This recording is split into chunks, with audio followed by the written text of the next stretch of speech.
E então, o livro dos títulos, capítulo 20. De manhã logo cedo, morta de cansaço, depois de uma noite quase toda em claro, eu abri a porta para o jardineiro que vem cuidar das plantas do meu terraço uma vez por semana e caí aos prantos, na frente do homem. Antes de ele perguntar o que tinha acontecido, eu já fui explicando que eu tinha sofrido uma agressão no dia anterior e que eu não estava conseguindo conviver com aquilo, mas não entrei em detalhes. Entre soluços, eu reafirmava que eu não merecia. Eu não merecia. Repeti umas 20 vezes. Ele me ouviu com um cuidado de avô.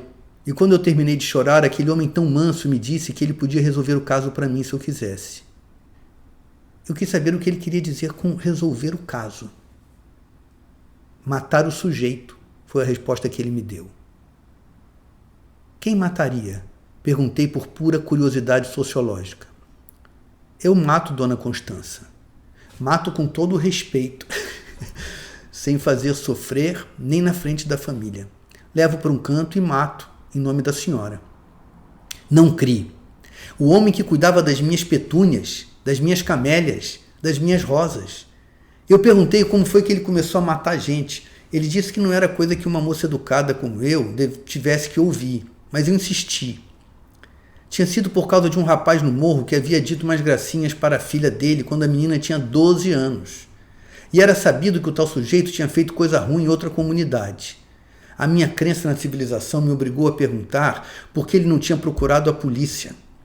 A polícia não se preocupa com crime futuro, só com crime passado, dona. A sugestão de ele mesmo resolver o problema tinha sido o conselho de um delegado amigo. Até a arma foi esse delegado que emprestou e se ofereceu para ser o álibi, caso viessem a perguntar alguma coisa. Diz que estava comigo jogando sinuca, o policial teria dito. Eu agradeci ao meu jardineiro e declinei da gentileza. Ele não precisava se preocupar em matar ninguém. Por hoje, o senhor rega as plantas e poda a roseira. Estamos combinados? Eu não sou uma pessoa inocente, nem vivo numa redoma de vidro, mas nunca tinha imaginado que um homem tão delicado e respeitoso pudesse ser um assassino. Quando eu ia saindo, ele me pediu permissão para esclarecer que ele não era matador de aluguel, que nunca tinha matado por dinheiro, que ele só matava quem precisava ser morto, e que no mundo real é assim, que é assim que as coisas se resolvem, e que a filha dele hoje está bem casada e não tinha trauma de crime sexual porque ele não tinha dado chance ao destino. E concluiu me pedindo que não visse como um justiceiro, e sim como um pai responsável. Bom homem, o meu jardineiro. Educado, inteligente, tinha uma mão milagrosa para plantas e, ao que parece, tinha criado uma família saudável, mesmo em condições muito desfavoráveis. Quem sou eu para julgá-lo? Pensei já dentro do elevador. Na rua, a cidade permanecia inalterada. A notícia do massacre no reality show era o assunto na boca de todo mundo, mas a vida continuava no seu ritmo. O invasor havia se matado quando a polícia chegou. Ele não era parente, nem conhecia nenhum dos participantes, não era doente mental, não trabalhava no ramo, não estava passando por dificuldades financeiras, não mais do que qualquer outra pessoa pobre, não era de esquerda nem de direita, estava empregado, tinha casa própria, quase paga, enfim. Não havia a menor suspeita das razões que o levaram a matar 12 pessoas ao vivo. Só diferia da maioria porque não tinha nem mulher, nem filhos. O que teria levado um homem aparentemente são a realizar tamanha atrocidade?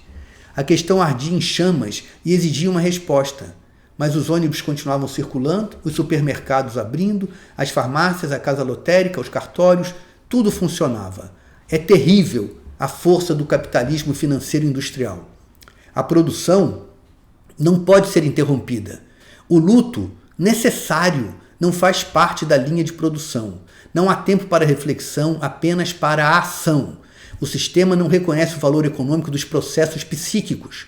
A hora trabalhada tem que ser trabalhada sobre a linha de montagem. Não é de se surpreender que dê errado. Eu estava profundamente abalada pelos sucessivos encontros que eu vinha tendo com a desordem brasileira desde que tinha chegado de Portugal. Precisava parar, escapar à avalanche de acontecimentos e processar tudo o que estava me acontecendo. Mas tinha que encontrar um táxi para ir para o trabalho, como todo mundo. Entretanto, havia um enorme engarrafamento na Avenida Atlântica, causado por uma gigantesca concentração de babás, todas de branco. Elas marchavam, empurrando carrinhos onde bonecas ocupavam lugar de bebês de verdade. A marcha tinha fechado metade da pista de descida para o centro da cidade. À espera da passeata, à frente da passeata, uma faixa trazia escrito: Greve Nacional das Babás. Perdão. Eu tinha ouvido alguma coisa sobre o movimento, mas não tenho filhos, não retive o assunto. O coro, bem ensaiado, gritava palavras de ordem. Segura que o filho é teu. Quem pariu, que embale. Cuida do teu que eu cuido do meu. Empregada não é mãe. A escravidão dessa vez vai acabar, seu Edgar. E muitos outros, todos bastante contundentes. O carro de som tocava canções de ninar em ritmo de carnaval e as reivindicações da categoria eram enumeradas em novas letras encaixadas sobre as velhas melodias. Direito a horário fixo, 2 folgas semanais, não acumular outras funções domésticas, não lavar a roupa do marido da patroa, não ser obrigada a olhar o filho das amigas da patroa, receber um salário por cada criança atendida, adicional de gêmeos, adicional de criança mimada, poder se banhar na piscina do country club. Eu não lembro nada. A gente escreve e esquece. É uma das boas coisas de escrever. Minha irmã me telefonou lá do Canadá e, desprezando a má qualidade da ligação, começou a me contar, indignada, que quando a empregada dela, há tantos anos na casa, descobriu o quanto vale a hora trabalhada num país desenvolvido, pediu demissão.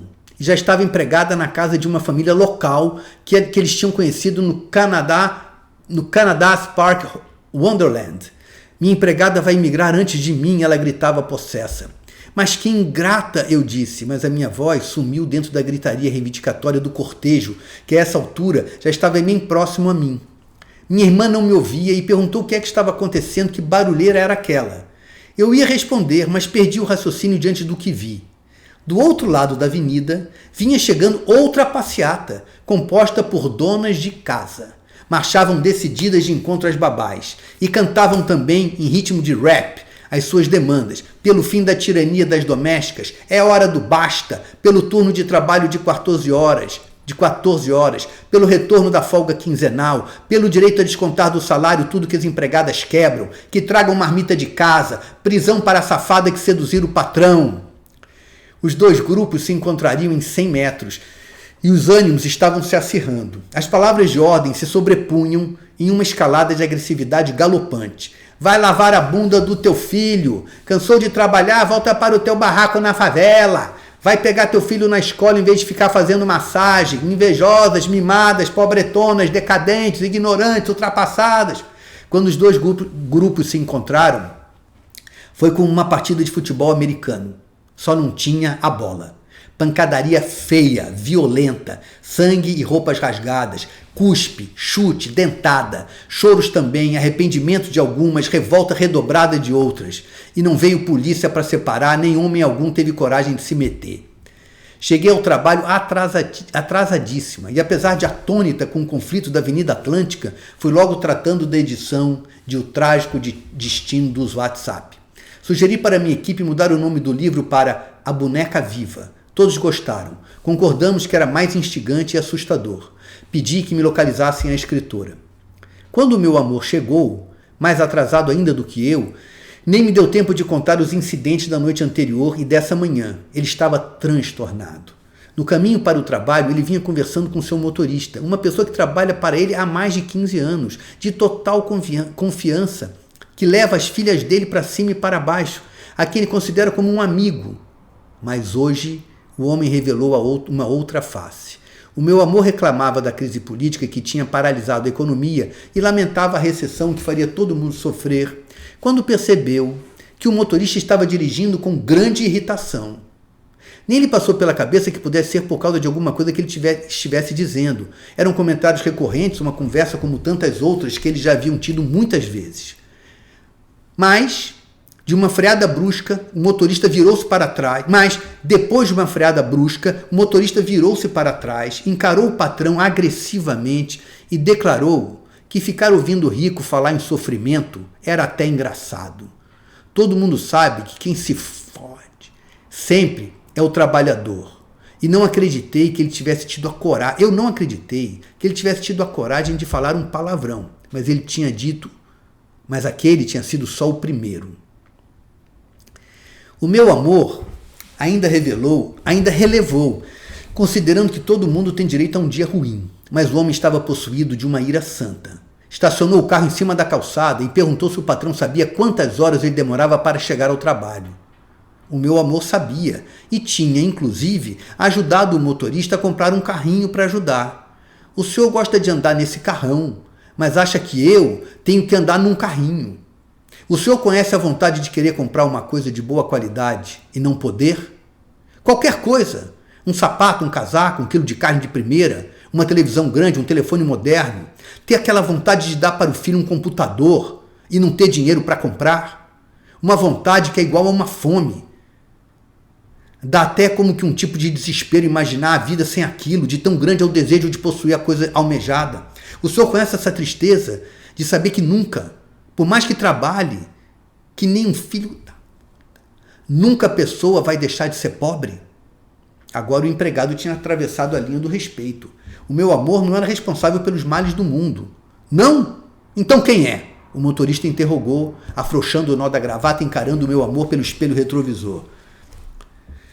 Todo mundo, ele respondeu, dizendo o que verdadeiramente pensava. Mas o motorista estava versado em dialética marxista e tinha a resposta pronta. E todo mundo não é a soma de cada um?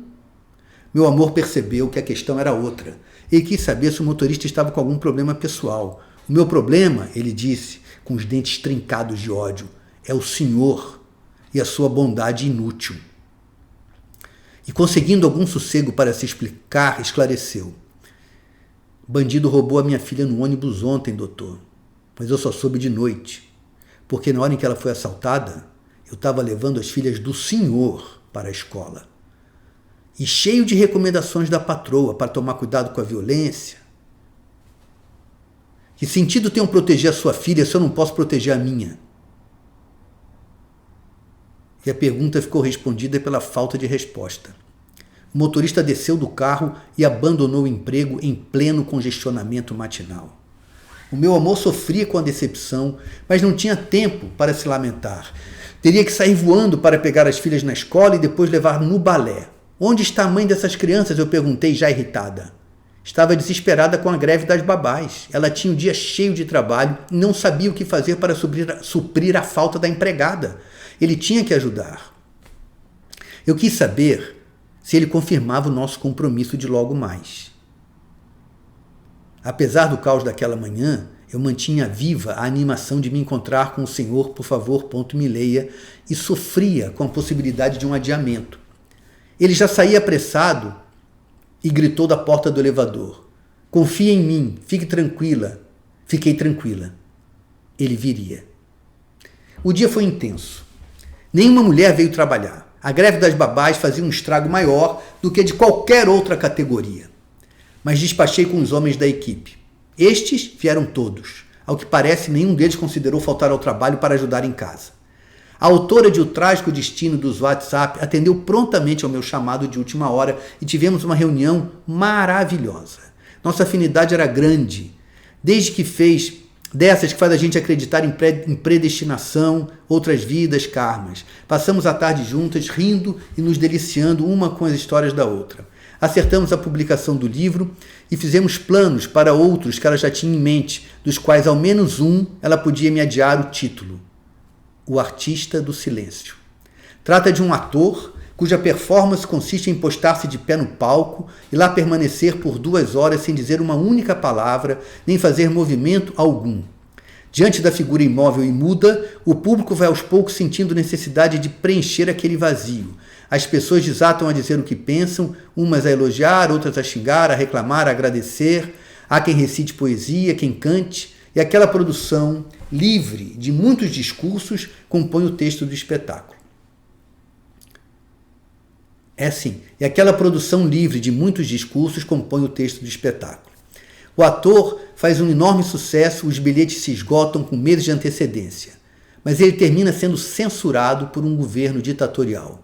O silêncio é uma transgressão inadmissível e é obrigado pelos agentes do Estado a renegar o seu passado e, como prova de seu arrependimento, tem que se tornar líder de uma banda heavy metal se quiser continuar vivo. Ela me prometeu os originais para em breve e nos despedimos como se fôssemos velhas amigas. O dia voou sem eu nem me dar conta. Mas quando fui ao banheiro fazer xixi, transbordei em choro novamente. O tapa do marginal ainda ardia no meu rosto. Eu me sentia desprotegida como uma criança. Não havia Brasil grande o bastante antes coubesse o meu medo. Estamos mesmo vivendo à mercê do pior em nós. A incivilidade dobrou a esquina. Eu me dizia resmungando.